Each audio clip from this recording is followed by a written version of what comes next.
meron pong nag-leak na information na ito raw si Vice President Inday Sara Duterte at itong si President meron raw naganap na secret meeting. Narito ang Balitang Pinoy TV.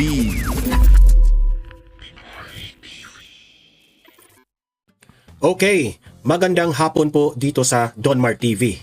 Meron pong nag-leak na information na ito raw si Vice President Inday Sara Duterte at itong si Presidente Bongbong Marcos meron raw naganap na secret meeting sa Japan. Yan po ang alamin natin dito sa vlog na ito. Kasi po, meron pong nag-leak na impormasyon na ito sa Malacanang mismo.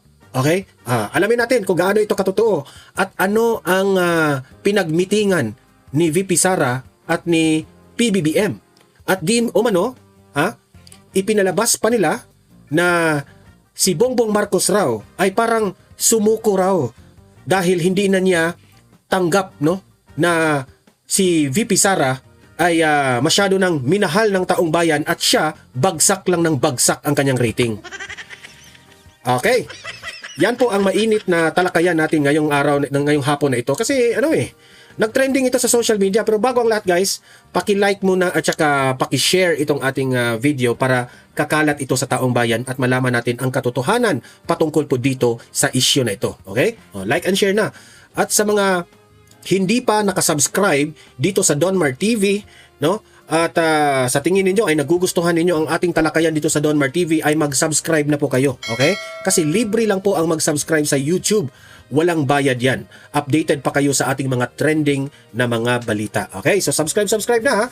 So ito, panoorin natin ito ha.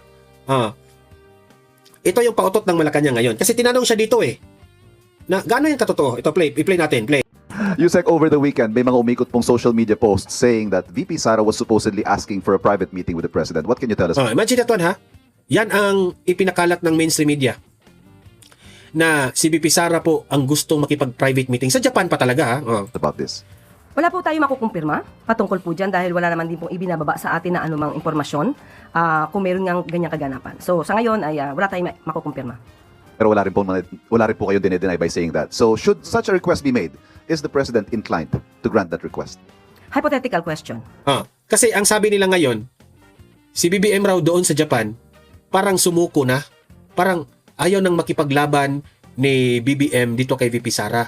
At dahil ginagawa raw yan ni BBM para peace na, kasi para raw magka-okay ang mga taong bayan, hindi na mag-away-away ang taong bayan, kasi yan raw ang kailangan ngayon ng bansang Pilipinas, magka-unite ulit si VP Sara at si BBM. Nagpatawa ba kayo? Hindi yan gagawin ni VP Sara. Okay? Hindi po kailangan ni VP Sara para kasi ang pautot nila si VP Sara raw ang humingi ng meeting. So tinitake advantage raw ni BBM. Okay, ito yung pautot nila ha. Tinitake advantage raw ni BBM na okay, makipag-meeting man itong si VP Sara, makipagkaibigan na lang ako. Ganon raw. Na gagamitin raw ni BBM si VP Sara. Yan ang mga sinasabi ng mga vloggers sa kabila na gagamitin raw itong si BBM, si VP Sara, kasi malakas yung rating ni VP Sara, unti-unti nang lumalapit si BBM ngayon para makipagkaibigan ulit. And this is, sabi ng kabilang vlogger, this is a good thing kasi magka-unite ulit ang mga taong bayan. Bahala na kung nag-away-away sila noon. Meron naman mga gagong vlogger, ayaw namin dyan kay VP Sara. Lustay. Sara lustay. In the first place, ang mga DDS rin, hindi yan maniniwala sa ganitong bagay na ito na magkita pa talaga sila. Doon pa talaga sa Japan? Bakit sa Japan? Diba? Sino kayo nagpakalat nito? Pero, ang sabi ng Pangulo, sa una pa lang niyang podcast, kahit sino, sa lahat na maaaring hindi sumasang-ayon sa kanya, siya ay bukas upang makipag-usap para magkaroon ng magandang pagkakaintindihan. Hindi partikular para kay Vice Presidente. Baka kasi magkaroon na naman ng misinterpretation at misunderstanding sa ating mga ginawang... Hindi. Alam mo, Auntie Claire, ang pautot nila, ikaw raw, dinideny mo raw. Okay? Yan ang pautot ng mga nag-leak dyan sa Malacanang ha. Dinideny mo raw. Kasi wala pang instruction ni Mamshi o ni Bangag. Di ko alam. Or eto na ba yung plan D ninyo? Nasa plan A tapos na, plan B tapos na, plan C tapos na. Makukulong na si Martin. At si Martin, i-reveal na si BBM. Parang ganun. So plan D na ito, makipagkaibigan na lang. Ganun. Plan D? Tingnan lang natin. Katugunan sa ngayong araw na to. But that was then.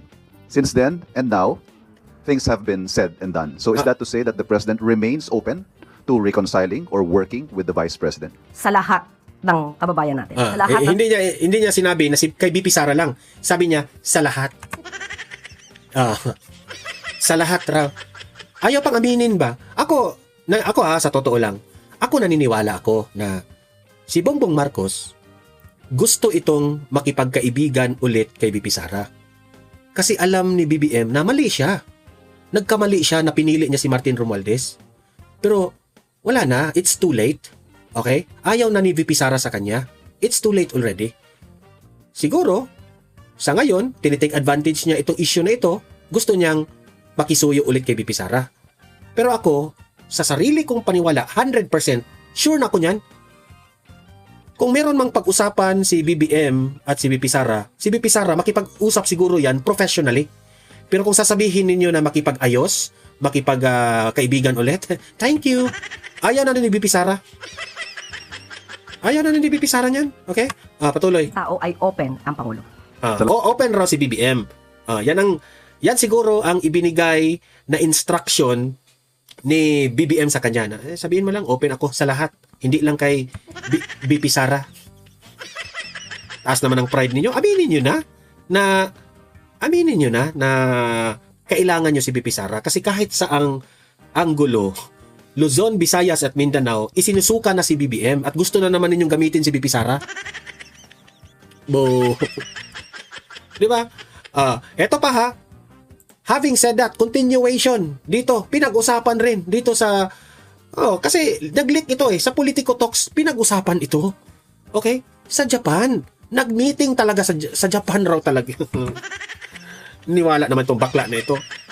Nag-meeting raw sa Japan si BBM at si VP Sara. Ay nako, ito panoorin ninyo, pakinggan natin ha. Dito kahit one-on-one po tayo. Ang tawag doon, Ayun. ang tawag ba doon, double heresy? Heresy ba? Double jeopardy. Grabe, double heresy, hindi heresy Anyway, Pero always with due respect. Of Pero course. mag-usap tayo para tama na yung mga parinigan. Ano naman ang ginagawa sa'yo? okay, pakikita ito. lang yan sa usapang impeachment at bago tayo magpatuloy, punta muna tayo sa patok o putok. Headline number 1. Headline number 1. VP Sara, trending pero hindi dahil sa impeachment. May tip daw sa Japan, may secret meeting daw sa Malacanang. At may kaso rin daw na siya naman ang magsasampa.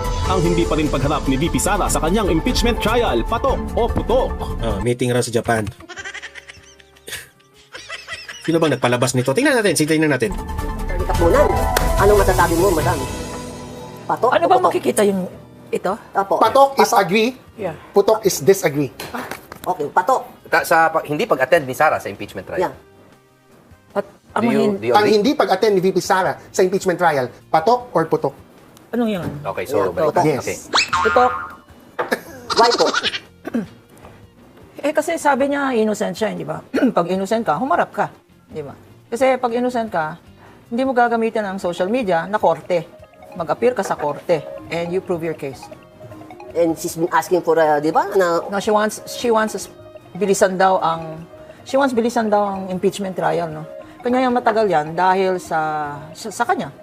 Kung nag-appear siya, di mas mabilis. You think? Hindi ba Because lalong mahaba? Personally, I think there's a lot of dribbling on the part of the defense counsels, no. Ito namang si Kapunan, ang lakas ng loob, no?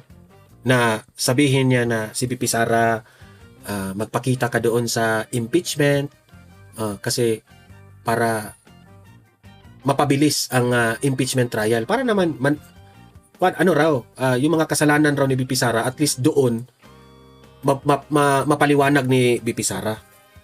Ako, sabi ko dito, bakit naman? Kayo yung nag-aakusa kay VP Sara? Diba? At alam ko naman na itong impeachment na ito, Malacanang pa rin ang may utos nito. Kaya mantakin nyo ha, sinampahan ng impeachment complaint si Bongbong Marcos. Sinampahan ng impeachment complaint si VP Sara. Yung kay BBM, hindi umusad. Pero yung kay VP Sara, umusad. Kaya na merong impeachment ngayon. At heto, itong analysis ko ito ha. Si BBM ngayon, takot na takot na. Alam niyo ba kung bakit takot siya? Kasi yung sinabi ko kahapon sa vlog ko na ang mga world leaders, Amerika, Japan, Singapore, Russia, galit na sa nangyari dyan sa ICC. Hindi man specifically binanggit ng mga world leaders na ito, pero alam nila yan na isa sa mga ikinagalit nila itong nangyari kay Duterte. Ayaw lang nilang banggitin. Kasi po, kung itong mga world leaders na ito, kung magbabanggit sila ng pangalan, magiging political eh. Ibig sabihin, ayaw nilang mangingialam. Ganyan talaga ang mga world leaders sa ibang bansa ha. Ayaw nilang mangingialam sa away politika ng ibang bansa. Okay? Kahit nga si Tatay Digong, di ba? Kinunan siya ng opinion dati, nag-away ang China at Amerika. Sabi niya, wala akong papanigan. Nag-away ang Russia at yung Amerika. Sabi niya, wala akong papanigan. Hindi ako makikialam niyan. Ganyan ang mga matitinong leader, hindi nangingialam. Kaya itong mga world leaders ngayon, hindi rin sila nangingialam sa away ni BBM at ni Duterte. Ngayon, kahit hindi sila nangingialam, hindi nila nagugustuhan ang nangyari kay Tatay Digong dyan sa loob ng ICC. Hindi nila ginusto yan. Especially ngayon na ang ICC has a lot of issue. Gusto na nga buwagin ito ng mga countries na mga tumiwalag sa ICC. Sa Amerika, ang Amerika ngayon ang nangunguna na lahat ng nagpamiyembro nitong ICC na ito, labas na kayo dyan, tumiwalag na kayo dyan. At yan po'y kahihiyan ni BBM. At si BBM po'y natatakot ngayon. Dahil natatakot si BBM ngayon na ang mga world leaders hindi na nagugustuhan ang ginawa ni BBM, ang nangyari, heto ngayon, ang move. Kaya pala ikaw, tinitake advantage mo na ngayon na gusto mong makipagkaibigan ngayon ni BP Sara. Sumuko raw itong si BBM, pero hindi inalam bakit sumuko siya. So ito, inanalyze ko na rin. Gusto mong sumuko. Gusto mong makipagkaibigan ngayon kasi alam mo, malalagot ka ngayon sa mga world leaders. Yan, analysis ko yun sabi ko sa iyo, BBM, good luck sa iyo. Magiging totoo talaga yung sinabi ni Tatay Digong na there will be a time and a day for reckoning. Hintayin talaga natin yan. Not to mention names, but yung cross-examination na yan na halos buong araw, I could have done that in maybe 30 minutes. Because the ruling cross, alam naman ng lawyers at saka ni Ma'am liar. Judge. Executioner. Executioner. Alam naman na the cardinal ruling cross is if you don't know the answer, don't ask. And never cross an expert witness because you will give the expert witness time to explain or opportunity to explain. And sometimes the best cross is no cross. And they did it once. I mean, both of you, both the prosecution and the House, na no cross, no redirect. Anyways, Attorney Jimmy, ikaw. Una sa lahat, objection ako dun sa compound question. Okay. Ang daming tanong eh. Secret meeting, Japan. Yung ano na lang. So mag-focus na lang tayo. Secret meeting, Japan. Meron talaga napakalat. Ang hindi pagharap. Yung hindi pagharap. Sa impeachment trial. Bubulatin ko yung kaibigan ko si Atty. Wow! Des, ha? Puto. Lawyer kasi lawyer eh. Bakit to? And again, with due respect to present I'm company. shocked! No, because I do want her to attend. Yeah. And again, with due respect to present company, I've always intimated yung kanyang belief ko sa innocence niya. And kung meron mang mga nangyari, I don't think it has reached the threshold of impeachable offense. No? Akin yan, with respect. So, pag humarap nga siya, feeling ko magkakalinawan na eh. So, Grade ba rin siya? Ay, di ba grade ang Hindi. ang mga Kanya-kanya host? tayo opinion. Okay. kasi I don't grade you, you don't grade me. Sabi ni BP Sara, hindi man siya kailangan sa trial eh. Yun ang sabi niya, which is again, I'm allowed to disagree with her, right? I think, although hindi nga naman kailangan by rules, there's no rule that mandates na nandoon siya. Parang pag lumabas siya doon, di makikita natin with yung untrammeled view na tinatawag nila na kung guilty siya o hindi. Okay. Attorney Jess. Magugulat din si Attorney Jimmy. Pero hindi naman sa putok sa akin or patok, no? Neutral ako. Okay. Oo, yung hindi niya pagpunta sa impeachment trial, it's her right not to attend unless she's the one being summoned to witness already, no? If she decides na mag-testify for her defense, then she has to be there. Pero yung ba't ako neutral is because the other side of it is I have many cases myself where I am an accused and my rule of thumb, it's just my own rule of thumb. Ito yung sa akin Alam nyo, itong impeachment na ito kay Vice President Inday Sara Duterte, ito na lang talaga ang tanging tanging baraha ng administrasyong Marcos. Oh, totoo. Ito na lang talaga ang tanging baraha nila. Ito na lang talaga ang tanging chances nila na sa 2028, sila pa rin ang hahawak sa Pilipinas. At kung sila pa rin ang hahawak sa Pilipinas, wala tayong magagawa niyan. Pero tayo sa taong bayan, it will be a disgrace. Disgrasya tayong lahat niyan.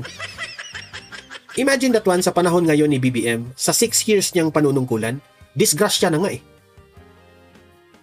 Economy, bagsak, daming korupsyon, daming nasayang na pera, daming mga pangako na in-expect ng tao na hindi nangyari, infrastructures dati na nasimulan ng panahon ng Duterte administration, biglang naputol, lahat talaga. As in, super diffuse talaga ang administrasyong ito. So, anong ibig kong sabihin? This is the only way. Kasi, itong impeachment ang tinutukoy this is the only way para sila pa rin ang mananatili in power. Why they want in power? Kasi natatakot silang makulong lahat. Yan ang pinakauna. That's why they want in power. So, itong impeachment na ito na lang yung baraha nila. Kasi kapag ma-impeach nila si VP Sara, edi syempre, nakasaad po sa ating konstitusyon na ang isang impeachable officer o impeachable government official ay mai-impeach. Hindi na yan makatakbo sa eleksyon. At kung mangyari yan kay VP Sara, talagang susundin rin yan ni VP Sara because lawyer siya at dapat niyang sundin ang nakasaad sa batas. Okay? Unless kung ang konstitusyon, baguhin natin yung konstitusyon na malabo naman yung mangyari at hindi naman ganyan ang mga ugali ng mga Duterte. So, this is their last card, itong impeachment na ito. Okay? Yung ipinadala nila si Tatay Digong doon sa ICC, isa rin yun sa mga mabigat nilang baraha na natupad nila. Ikinatuwa nila yan. But hindi nila inakala ang impact nito. Kasi akala lang nila local problem lang ito. Dito lang yan sa Pilipinas, itong problema na ito. Ngayon, natuklasan na ngayon ni BBM na pati yung mga world leaders ngayon hindi na nagugustuhan ang kalagayan ngayon ni Duterte. Lakot ka dito, BBM. Impeachment? Takot si BBM yan. Takot sila yan. I will tell you. Always attend all my hearings kahit hindi po ako yung witness na nakasalang. Why? Because gusto ko ding I know rin na ang administrasyon, no, meron yang plan, another plan kung hindi po ma-impeach si VP Sara. Kasi nga, nakaabang na yung plan D nila. Plan D. Either susuko siya kay VP Sara. Kasi, alam nila kahit doon sa Senado, tagilid silang ma-impeach si VP Sara. Hindi sila mananalo. Tagilid sila nga in person yung witness na nag-a-accuse sa akin. Because then and there, pwede kong bulungan after yung abogado ko or sa sarili ko, alam ko kung ano yung nangyayari, matrack ko, and yung legal defense ko pwedeng mag-evolve kung kailangan mag-evolve. Plus, kung andan si VP Sara, ito yung para kay Attorney Jimmy dahil nagputok siya, di ba? Kung matindi si VP Sara, edi pwede niyang ma-intimidate yung mga witnesses. I'm VP Sara. You're accusing me, that's not true. Kung totoong innocent ka, di ba? Your presence alone can intimidate the itong nalalaman nito, binakla lang talagang naalam nito. Witnesses. And I, thank you.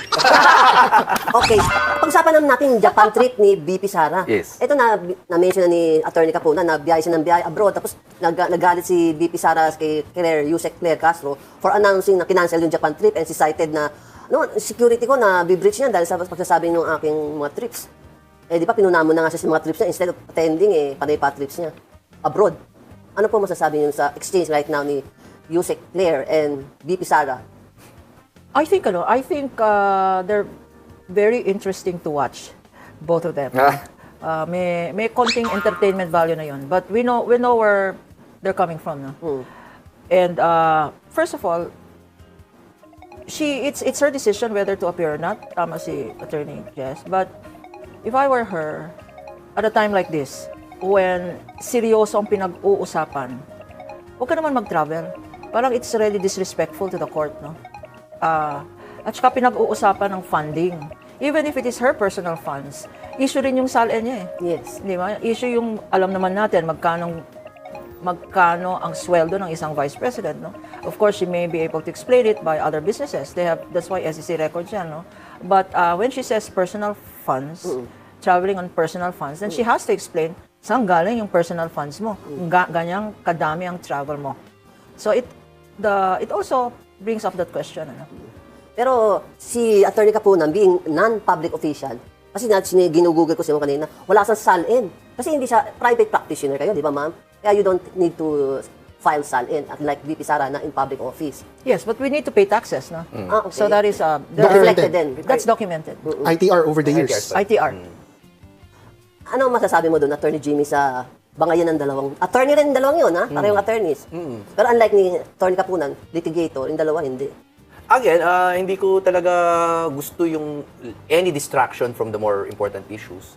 Kasi nga, para sa akin, yung pag-travel niya, na obviously karapatan niya, tapos pinakulong niyo yung tatay, bibisitahin niya, gagawin yung issue. Tapos ngayon, tinanggalan niyo ng mga government position, aalis siya on her own dime and on her own time. Gagawan niyo ng issue. There is a seeming obsession sa lahat na lang ng ginagawa ni Sara. Now, I understand it. She's currently under impeachment trial. Pero bakit hindi natin inuusisa yung mga pag-travel ng napakaraming congressman na ninakawan din tayo? Usisa, hindi natin yung travel ng bawat isa. Hindi po ba? Tatanong ko ka, Attorney Kapunan, baka narinig na rin ito yung mga rumors, na may meeting, secret meeting daw sa Malacanang. Purportedly, ang subject matter is for DP. Yan talagang secret meeting na yan eh. Sino kayang nag-leak niyan? Ako, hanggang ngayon ha, gusto ko talagang malaman yan mismo kay BP Sara. BP Sara, talaga bang nag-meeting kayo kay BBM? Sa Japan? Sign. Kasalanan ni Before, Jess yan? before, That's not me. to avoid conviction. Ito na nga mga kabalita. Ano na ang masasabi nyo patungkol sa balitang ito? Please comment down below mga kabalita. Pag-usapan natin yan sa comment section. At kung di ka pa nakasubscribe sa ating channel, baka naman